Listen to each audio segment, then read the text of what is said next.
Here's this great story in front of me. Where's the lead picture? Where are the narrative threads? Is everything here?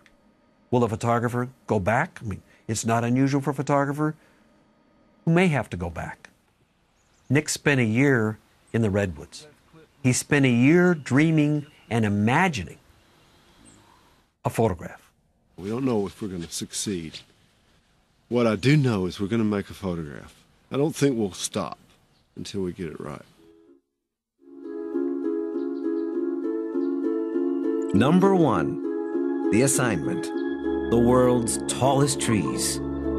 Nick Nichols' photograph of a redwood tree, top to bottom. This just may be my favorite photograph of the year. I've worked in forest for my whole life, and I just never could photograph the tree properly. Nick Nichols has been making pictures for National Geographic magazine for more than 20 years. His most recent assignment, to photograph California's giant redwoods. I don't know why it's so hard to make a beautiful picture of a tree. Maybe it's because we see them, but the truth is you don't see a tree. When you stand at the bottom of our tree, you see about the bottom 16th of it. You could walk by this tree 1,000,000 times and never think it's a spectacular tree. But I've got to pull away from it and find a way for you to see it. Steve Sillett and these guys have to shoot a crossbow up. They climb up the tree, and then they shoot another crossbow over to another tree and put a line across. Now you're going to drop a line down the middle. So now you're out in open space. You have a line that's in the open space. And I climbed up the rope and looked and said, now you can see this tree. We have the unobstructed view, but now we've got our camera spinning in space. And a still camera has to be stationary. I just painted myself into a corner. And finally, I got trapped in my own tree where I couldn't even see the tree that I was looking at. We finally figured out if we raised this camera up into the air on this line, you could see the tree all the way.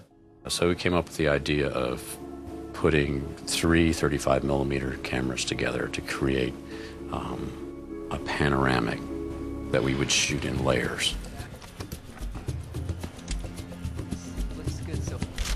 Oh yeah. We're building a tree out of 90 photographs. First we had to get everything to work. I see the biggest challenge is actually creating something that looks good in the heart of the tree by the main trunk. It may not be doable, but we're going to try. The robotic camera system is going to be probably about 50 feet away from the tree. I get on the computer and see if it's talking to the cameras. Then we run it up the tree to the top. Exposure, see? Sweet. Yeah. We actually shot 3 photographs at a time, lowered the camera 3 meters, shot another 3 frames, lowered the camera again, shot another 3 frames, and so on. We would take bracketed exposures all the way down. In the end, we ended up with 84 images. I feel like that this photograph that we made is going to end up standing for far more than trees, because we got these humans standing in the tree. We're going to feel like this has something to do with our relationship to the planet at this critical time.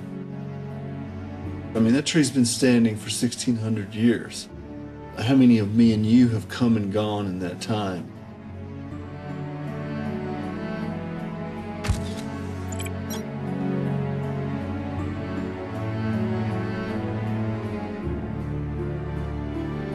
The advice I would give someone starting is to pick a subject and to be passionate about it and to, in a sense, own that subject. Take a subject and immerse yourself in it with all the passion you can possibly have.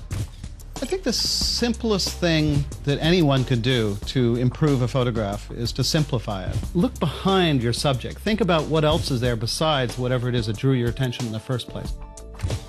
You take inventory and you subtract or add information by moving your body, composing things. Really think about that. Honor your subjects, get to know them, be present with them, care about who they are. The pictures will follow. This is a completely unknown realm. To know what's in a cave, you actually have to go there, and that sense of original exploration is what motivates people to go underground and to explore some of these places.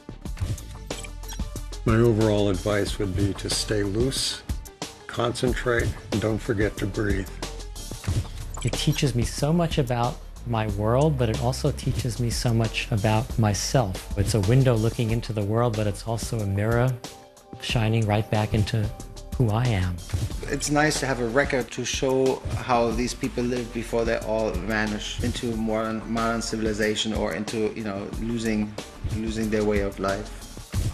Try whenever you can to take the sense of I out of yourself, out of your photography, and look at it more as we, as us, because again, it has so much more to do with the people that are functioning in that moment. It has everything to do with it. My wife and I both do this work, and I think both of us got into this because we think maybe you can make a little bit of a difference. Still photography does something that no other medium can do, and I do think it's simply because it freezes a moment. It stops time. Every month, more than 35 million people read National Geographic magazine. We transport people.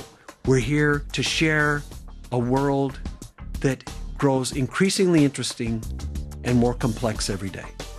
We give our photographers a great deal of creative freedom, and they reward us in return.